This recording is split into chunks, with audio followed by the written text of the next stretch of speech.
Hi everyone, welcome to a reading vlog, a video that I rarely ever do, but I really wanted to vlog my reading experience of A Court of Thorns and Roses by Sarah J Maas. This is a very well-known book, and it is also a book that I really have no interest in reading. So why am I picking this book up, you may ask? Well, a friend of both Les and I, Roxy, she's been mentioned on this channel a few times. She is not part of BookTube, but she's also an avid reader, and she sent a sort of book attack to me and just sent me this book because she really wants me to read it because both her and Les have. So that is why this book is currently in my possession. I will at least thank Roxy for sending me the Bloomsbury adult cover, so it at least looks a little bit nicer on my shelves.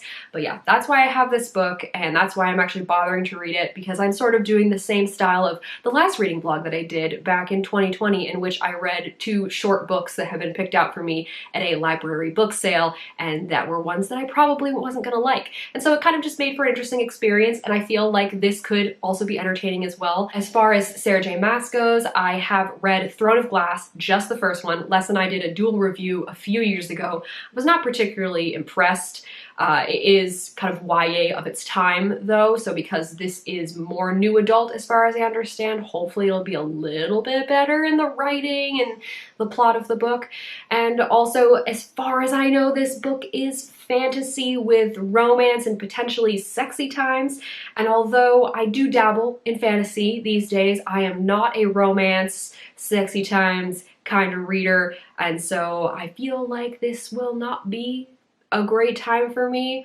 But if I'm gonna put in the effort, I wanted to, create some internet content for it. So I am going to dive into this book today. I think my plan is to read the first chapter and then let you know what I think, my initial impressions. But before I do that, I'm actually gonna eat some lunch, because this will come as a surprise to some of you because you have no context for what's going on here, but I actually just became a Canadian citizen today. You will notice I still have the Dairy Farmers of Ontario cheese cutting board up here as background decoration because I had a virtual ceremony earlier today in which I said the oath and sang the national anthem and became a Canadian citizen. So I'm officially a dual citizen of the US and Canada. So it's been a big day already. But I'm kind of using that enthusiasm, that energy that I've got from doing that and sharing that with people to start reading this book that I may or may not enjoy. So thoughts coming up soon. I have now read the first chapter of A Court of Thorns and Roses, and so far, it's all right. She's in the woods and she's trying to feed her family. She sees a doe, but there's also a wolf there that is going after the doe, so she ends up killing the wolf before he can really damage the doe. And I believe that's the wolf here on the front cover, and this does sound vaguely familiar to me from people talking about the book all of these years. The writing style, I was good with it. There is a lot of M dashes. I believe that's what those are called. And I also remember hearing comments about the amount of M dashes that she uses, at least in this series. So sounds like it's going to be something that I have to get used to. However, I am very okay with keeping going with this. She hasn't actually interacted with any other person yet, so I haven't had an experience with the dialogue, but so far, so good. Good morning. Last night I read another chapter in this, and then this morning I just finished another chapter, so I'm currently on page 33, and I got to meet Feyre's family, and yeah, they're super annoying. Annoying to the point that I understand that she made a pact to her mother, and her word is her bond. But like, holy shit, she put up with this for 8 years or whatever. They're awful. They're so annoying. It's giving me like Cinderella stepsisters vibes, even though they're actually like blood-related sisters. It's just the way they treat her and act is so infuriating. But I still am enjoying the writing and kind of following the story, though the end of chapter 3 stuff is clearly about to happen. Kind of ended on a little bit of a cliffhanger. I think we're gonna see some fairies now. And also, regarding fairies, I don't read fairy books, but when I was a kid, I definitely loved fantasy books and kind of all that magical, mystical stuff. And in my mind, I always thought about fairies as kind of mysterious, but like very pretty and associated with nature and everything. Whereas it feels like today, every book that is released, fairies are always just like nasty and ugly, or at least that's their reputation, and then maybe it unfolds slightly differently in the book. But just the different fairies that they're talking about here, how you can have different kinds, just like you have different rabbits or different kinds of dogs, like you can have different kinds of fairies. And so that's sort of my impression right now, but none of them seem to be nice. I imagine that will not turn out to exactly be the truth, but it's just weird that in my mind, I always associated fairies as being very like beautiful, calm, magical, mysterious. Whereas nowadays it always seems like they're supposed to be evil and just like nasty things that you don't want to run into. My plan for the rest of the day is to get outside because it is supposed to be 23 Celsius, even though it's October. So we're getting a little taste of summer before things go back to being rainy and gross like they have been lately. So I really want to get outside and read this and see how much more I can get through.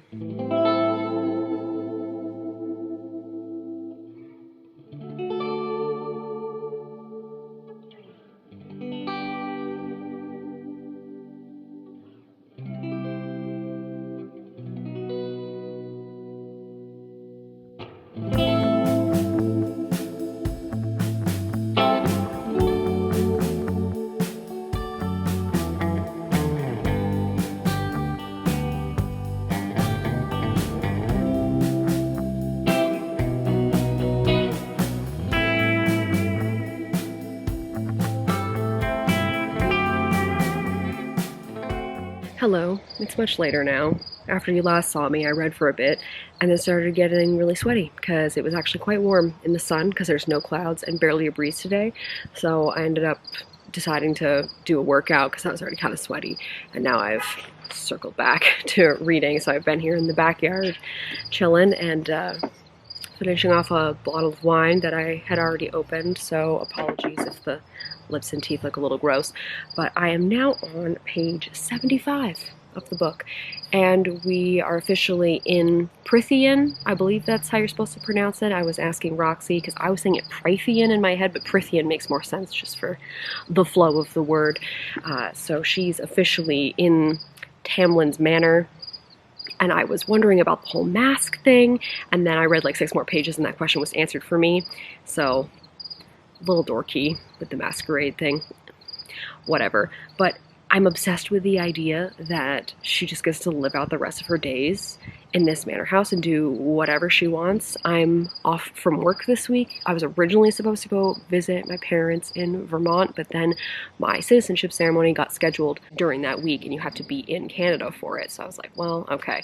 So I decided to keep, the rest of the week off, but stay here. And so I've been able to do whatever I want with my time, and it's really nice. I like it. It's great not having to work. So her just getting to live out her days in this manor house, love it. But I get that, she doesn't want to be there because she's left her family behind and she's been raised her entire life to think that fairies are evil, but still a pretty good deal. I'm starting to see some development here in terms of the romance with Tamlin as this sort of beast creature. That nothing has happened, but there's been some light compliments, and you can just see that stuff is building, just the words that she's starting to throw into it. But like talking about Tamlin just going into this manor house and then just a flash of light and he's a fairy again with like his pointy ears and the mask, but he's still got like the talons or whatever, and I'm just like, not doing it for me. No, it's a bit weird. Still, so far, so good, but there's some hints of stuff that I'm not really liking, but we'll see what happens. I have been joined by a friend.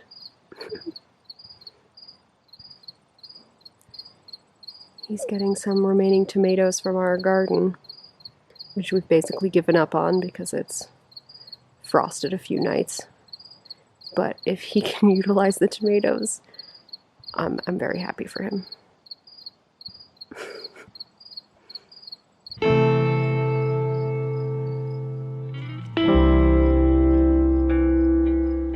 made some more progress in the book, so I wanted to check in because I have a few more thoughts. I'm on page 131 now, and I wanted to say something complimentary, believe it or not. So in this book, magic has a smell to it, so even if you can't see what it's doing, Feyre can smell this like metallic smell, and I liked that. I like that element. It's like the first thing in this book that's made me go, oh, I really like that. That's cool. I feel like most of the stuff in this book, I'm just sort of like, okay, yeah, like that's what I expected, or it's very typical YA. The eyes and how the eyes are just being described all the time.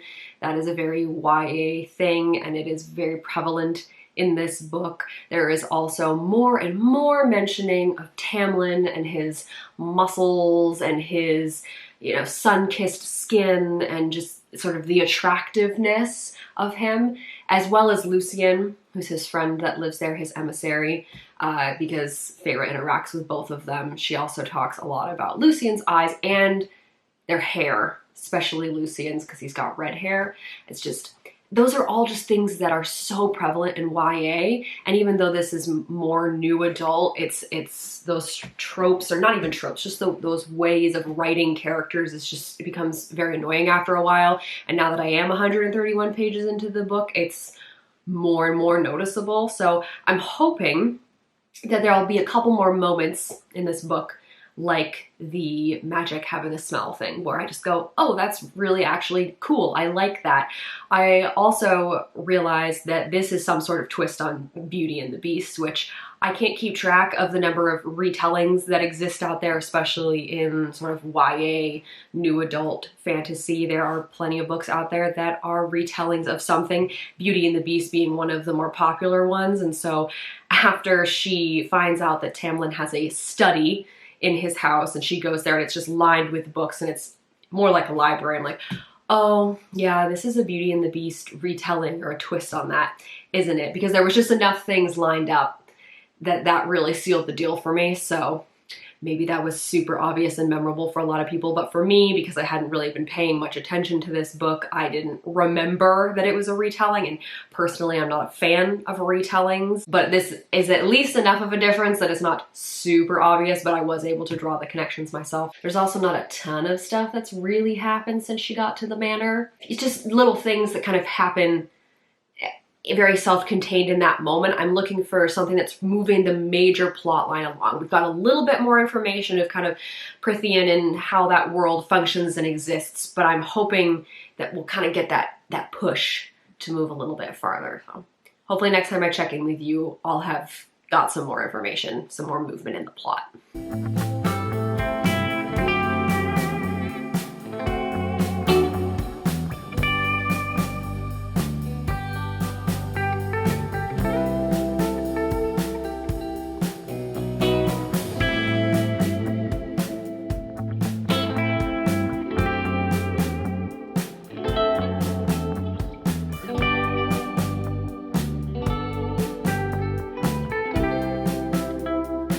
Okay, so it has definitely been a few days since I've last read this, but before I keep going, I want to talk about what I read last, because what I read last was right before bed those few days ago, and so I didn't feel like vlogging about it, but I have some more thoughts, and unfortunately it's not about how the plot is really progressing. I am now slightly more than halfway through. I'm a little over 200 pages, and I just want to talk about the fact that no one explains anything to Feyre, no one tells her what the fuck's going on, and then she goes and makes dumb decisions because of it. That entire scene with the Great Rite, and even Tamlin saying like, don't come, but he doesn't tell her why not. He doesn't need to get into the details of what's actually going to happen, what he actually needs to do. He could have just said, it's not safe for you, there's going to be a lot of fairies there, and you're not supposed to be here, so that's going to draw too much attention. Stay here. But instead, he's really secretive about it, and then she goes and gets herself into massive amounts of trouble, and Lucian finally tells her what's going on. But it was so frustrating to read that. Like, come on, girl. You are in a place you don't know. It's not like you haven't run into other fairies. It's not like you don't know that there's a lot of not nice ones out there. You know that they're dangerous. Why would you go do that? Why? So yeah, that was incredibly frustrating to read. They are definitely ramping up on the sexual tension and what's going on with Feyre and Tamlin, and I don't hate it. Like it makes good sense to me. I don't love the descriptions necessarily when those moments are heating up, but like it is understandable. I just needed to vent about that one particular thing because it was just so frustrating to read. I kept rolling my eyes. I just wanted to sort of skip it because I was like, I know exactly where this is going and I don't like it. So I'm gonna sit here now and read some more, and maybe next time I'll have some, you know, positive plot thoughts. I haven't read that much more, but things are really heating up between Tamlin and Feyre, and I just want to read you a couple lines here. Page 229. I'm thinking I might kiss you, he said, quietly, intently. Then do it. I blushed at my own boldness. See, consent can be sexy. Well, I have just finished what I would consider one of the more intriguing chapters that I've read so far. This was the chapter that introduced a character whose name I have heard of in relation to this series, but I have no idea anything that happens with him. Rhysand, not sure which way I'm supposed to pronounce it, but I knew that this mysterious person who she met at the big celebration at the Great Rite when she shouldn't have been there was going to come back just the way that he was written.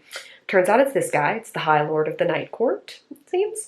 Yeah, the chapter was very interesting because I feel like we got some more information. We might actually have some real movement with the plot. I'm hoping this is going to kind of kick things off, get things moving a little bit more. So I'm hoping this momentum will start building and really continue from here. We'll see.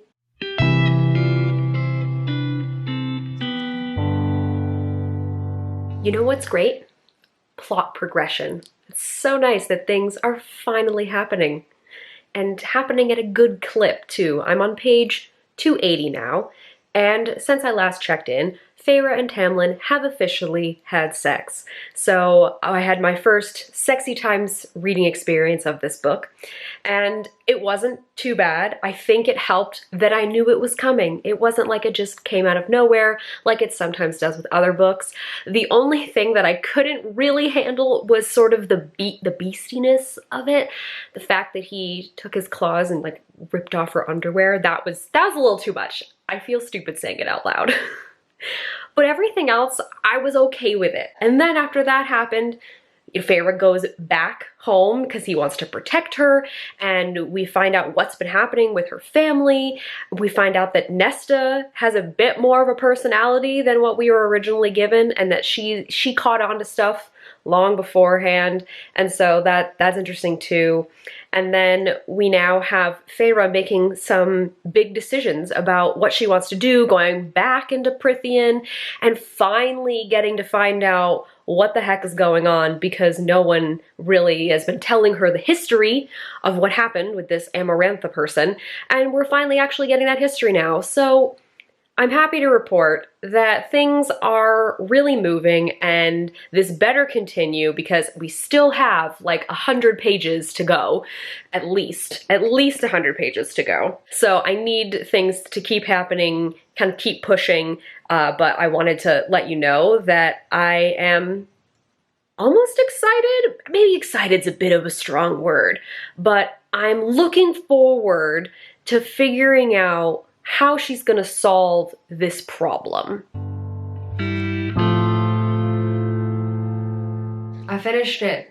I made it all the way through. Not last night, the night before. Finished it late at night. So yesterday I was just kind of, one, thinking about my final thoughts on it, and two, I didn't want to attempt to make myself look presentable at all, so I just decided to film this today instead. So thoughts on the last chunk of the book, because I think I had over 100 pages the last time I checked in with you. We had the tasks, which, you know, at least gave us some plot momentum there. I thought the second one was kind of lame, mostly because it was just read this thing and then choose a lever and she can't read and, you know, all that. I mean, this is getting very spoilery here, so if you've made it to this point and you feel like you're going to be bothered about spoilers, there's going to be some stuff discussed in this that you might want to avoid. But the third task I thought was quite good in the sense of the gravity of the situation and her having to actually kill like other fairies. That was pretty intense. We also had the whole deal with Rhysand, with the tattoo that it gave her. And although Rhysand is not a good person at all, being, he is a very interesting character, and so obviously that's going to be important in the later books because she has made this deal, this bargain with him. I think my biggest question that I'm kind of annoyed that she didn't get into explanation on was how the hell she became High Fae at the end. How was she resurrected? How does that work? So you can apparently become a High Fae, you don't have to be born one, and it seemed like the High Lords, with whatever they were dropping onto her body, had something to do with it, but there was just no explanation. She wakes up in this new body, in this High Fae version of her body, and I just need to understand how that works. So that kind of annoyed me that we didn't get any explanation of it. It was just sort of a way to keep her alive, because obviously she's going to live in some way, and to have her and Tamlin have this sort of happy ending for the time being, getting to go back to the Spring Court. Now, to lead into my final thoughts on the book. My expectations were on the ground. Like, I did not expect to enjoy any bit of this book.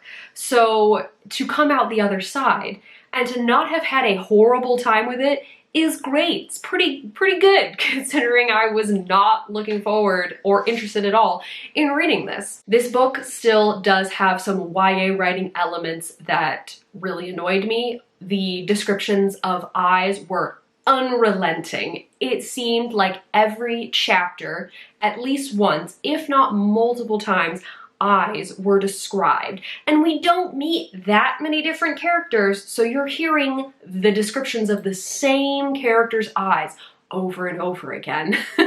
So that was probably the most grating thing. The M dashes, I just started ignoring them. Like, my brain was not bothered by them after the first couple chapters, so that was great at least. There is also a chunk of this book when she's at the Spring Court that is very slow and boring, and I think a better writer could have made this plot work while still shrinking that part down. I understand that her being at the Spring Court it gave us the chance to get to know Tamlin and see the expansion of their relationship, you know, get to know Feyre as a character a bit more in a different setting.